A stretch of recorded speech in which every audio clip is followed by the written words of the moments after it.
అందరికీ నమస్కారం అండి.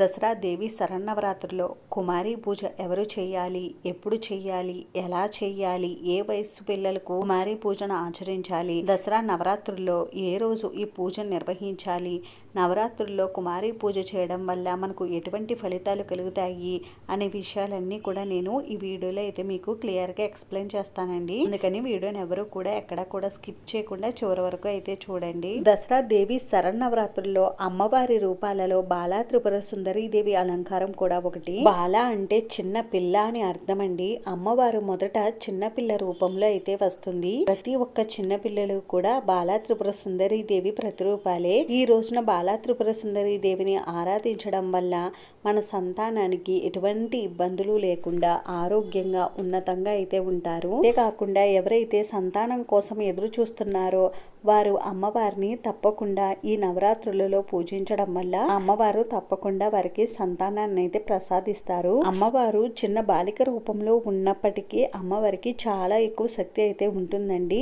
అమ్మవారు తీవ్రమైన శక్తి స్వరూపిణి కాబట్టి మన లాంటి సామాన్యులు అమ్మవారిని ఒకేసారి ఉపాసన చేయడం చాలా కష్టం. కనుక ఆ అమ్మవారి శక్తిని చిన్న శక్తి నుండి పెద్ద శక్తి వరకు కొలిచే విధానంలో మనకు బాలా త్రిపుర సుందరి దేవి ఆరాధనతో మనకి అమ్మవారి ఆరాధన అనేది మొదలవుతుంది.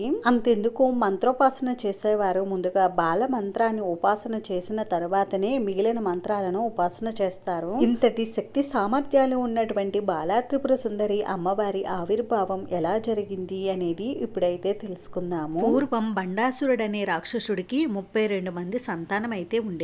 వీరందరూ కూడా క్రూరమైన రాక్షసులే. ఈ రాక్షసులందరూ కలిసి బండాసురుడు దేవతలను హింసిస్తూ స్వర్గాన్ని అయితే ఆక్రమించారు. ఒకరోజు బండాసురుడు తన 32 మంది పిల్లలను దేవతలపై దండయాత్రకు పంపించాడు.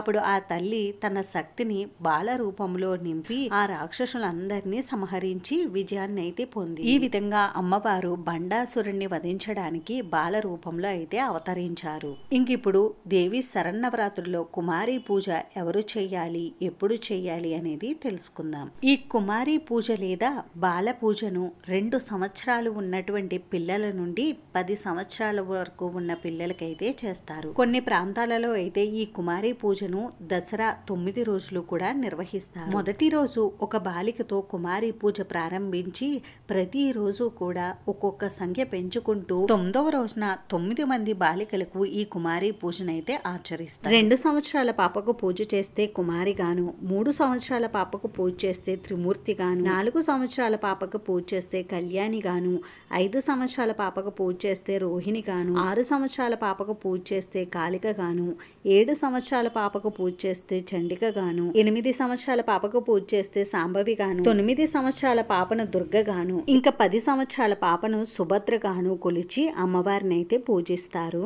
ఇంకా దేవి శరన్నవరాత్రి 9 రోజులు కూడా కుమారి పూజన ఆచరించుకోలేని వారు నవరాత్రులలో వచ్చే అష్టమి రోజు కానీ నవమి రోజు కానీ లేదు అంటే బాలా త్రిపుర సుందరి దేవి అలంకారంలో అమ్మవారు దర్శనమిచ్చే రోజు కానీ మీరు ఈ కుమారి పూజను ఒక బాలికతో నిర్వహించుకోవచ్చు. కుమారి పూజ ఆచరించాలనుకునే వారు పూర్తి ఆరోగ్యవంతురాలైన కుమారిని ఎంచుకుని పూజనైతే చేసుకోవాలి. కుమారి పూజ బ్రాహ్మణుల బాలికకు చేస్తే మనకున్నటువంటి సమస్త కోరికలు నెరవేరుతాయి. అదే క్షత్రియ కన్యను పూజిస్తే కీర్తి ప్రతిష్టలు కలుగుతాయి. వైశ్య కన్యను పూజిస్తే భోగ భాగ్యాలు కలుగుతాయి. శూద్రకన్యను పూజిస్తే మగ సంతానం కలుగుతుంది. పూర్వం ఈ కుమారి పూజను విధిగా లోపాముద్రాదేవి ఆచరించిందని అంటారు. ఇప్పుడు కుమారి పూజ ఏ విధంగా చేయాలనేది తెలుసుకుందాం. ముందుగా కుమారి పూజను మన ఇంట్లో ఉన్నటువంటి పిల్లలకు ఆచరించుకోవచ్చా అని అంటే ఆచరించుకోవచ్చండి. కానీ మనం ఇంట్లో ఉన్నటువంటి మన అమ్మాయిల కంటే మన వారి కంటే బయట వారికి మనం ఈ పూజను నిర్వహిస్తే చాలా మంచిదండి. అది కూడా పేదవారి పిల్లలకు చేస్తే ఇంకా మంచి ఫలితాలు అయితే కలుగుతాయండి. ముందుగా మనం కుమారి పూజను ఆచరించే బాలికకు తలస్నానం ఆచరించి పట్టు వస్త్రాలను అయితే అలంకరించాలండి. మన ఇంట్లో ఉన్న పిల్లలకైతే మనమే చేయించవచ్చండి. కానీ బయట వారు వచ్చినప్పుడు వారినే మనం తలస్నానం చేసి నూతన వస్త్రాలను లేదా పాతవి ఉతికిన వస్త్రాలను ధరించి రమ్మని చెప్పండి. మీ ఇంటికి వచ్చిన తర్వాత వారిని కుర్చీలో కూర్చోబెట్టి మీరు వారిని అందంగా అలంకరించాలండి. ముందుగా బాలికను కుర్చీలో కూర్చోబెట్టి కాళ్ళు కడిగి పసుపు రాసి పారాణి పెట్టాలి. ఆ తర్వాత అమ్మవారికి జడలో పువ్వులు, నుదుటున కుంకుమ, చేతికి గాజులు అలంకరించాలి.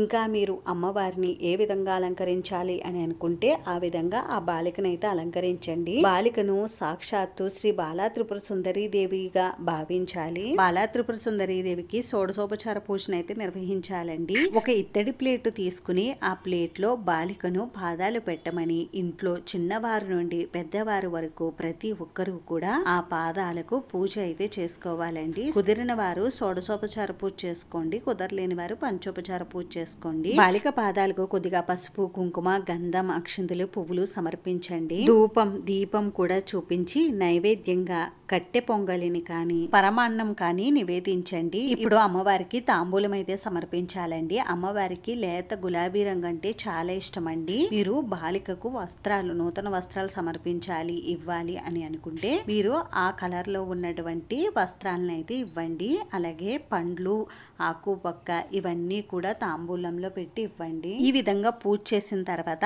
అమ్మవారికి కర్పూర నీరాజనం సమర్పించి ఇంట్లో ఉన్న ప్రతి ఒక్కరూ కూడా అమ్మవారి పాదాలకు నమస్కారం చేసుకుని తప్పకుండా అమ్మవారి దగ్గర ఆశీర్వాదం అయితే తీసుకోండి. ఈ విధంగా కుమారి పూజ ఆచరించాలండి. మనస్సు, బుద్ధి, చిత్తం, అహంకారం ఇవన్నీ కూడా ఆ తల్లి ఆధీనంలోనే ఉంటాయి. అభయహస్త ముద్రలో అక్షయమాల ధరించిన ఈ తల్లిని ఆరాధిస్తే మనకున్నటువంటి మానసిక బాధలన్నీ కూడా తొలగి ప్రశాంతత అయితే చేకూరుతుంది. అంతేకాకుండా ఈ తల్లిని పూజించిన వారికి శత్రుపీడ తొలగి ధనధాన్యాభివృద్ధి కలుగుతుంది. అలాగే ఆయుర్వృద్ధి, ఆరోగ్య బలాన్ని ఈ అమ్మవారు ప్రసాదిస్తుంది. అంతేకాకుండా ముఖ్యంగా సంతానం కావాలని కోరుకునే వారికి సంతాన ప్రాప్తిని కూడా కలిగిస్తుంది. అంతేనండి, చూసారు కదా. ఈ వీడియో మీకు నచ్చితే ప్లీజ్ లైక్ చేసి, షేర్ చేసి, సబ్స్క్రైబ్ చేసుకోండి. Thanks for watching.